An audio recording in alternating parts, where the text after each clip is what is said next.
28 Şubat davası Türkiye için çok önemli. Türkiye'nin mazlum insanları için çok önemli. Sadece inanmış kesim olarak demiyorum. Bu ülkenin %70'i şu veya bu şekilde 28 Şubat davasından mağdur oldu. Kimi kılık kıyafetiyle, kiminin cebindeki para yeşil yapıldı, kimininki kırmızı yapıldığı için. Kimi başörtüsünden dolayı okullarından uzaklaştırıldı, eğitici ise, öğretmense öğretmenliklerinden uzaklaştırılıp öğrencilerinden uzaklaştırıldı.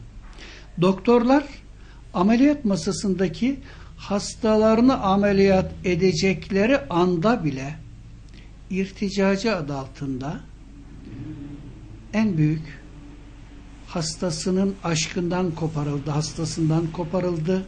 Onun ölmüş ölmemişi değil, doktorun mağduriyeti irticacılık adına önemliydi. Özellikle Doğu ve Güneydoğu'daki faili meçhullerin hala bugün hesabı sorulamadı. Ankara gibi, İstanbul gibi büyük yerlerde kim öldürdüğü belli olmayan kişiler, Behice Boranları hatırlıyorum, Bahriye Üçokları hatırlıyorum ve daha değişik onlarca kişi, solcu da olsa Türkiye'nin yetiştirdiği aydınları, Uğur Mumcuları filan hatırlıyorum.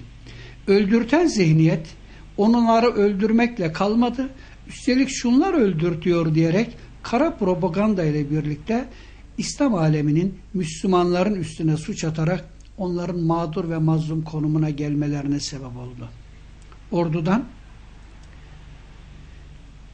2000'e yakın subaya subay irtica gerekçesiyle tasfiye edildi. Daha sonra psikolojik baskılarla başka kurumlarda görev almaları da engellendi. Sağlık nedeniyle karneleri elinden alındığı için bunalıma düşenler tedavi imkanı bulamadılar. Ve Türkiye'nin %70'i etkilendi. Fakat 28 Şubat davası başladıktan sonra müdahil olarak bu ülkenin %70'i mağdur olmasına rağmen ancak 400'e yakın bir müdahillik var. Bunun da yaklaşık 200'ü ASDER üyelerinden, diğer 200'ü de toplumun değişik kesimlerinden. %70'i mağdur olan böyle bir 70 milyonluk ülkede bu sayının bu kadar olması düşündürücü. Artı bir avuç bu millete zulmetmiş Ergenekoncu,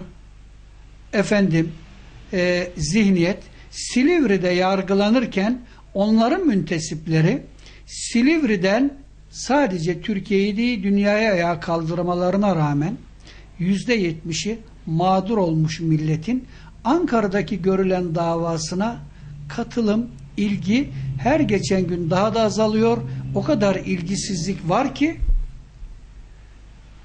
hakimlerin tabii ki kendi iradeleriyle tahliye ettikleri kişiler niye tahliye olduğunu kamuoyundaki gazetelerden ancak öğrenebiliyoruz.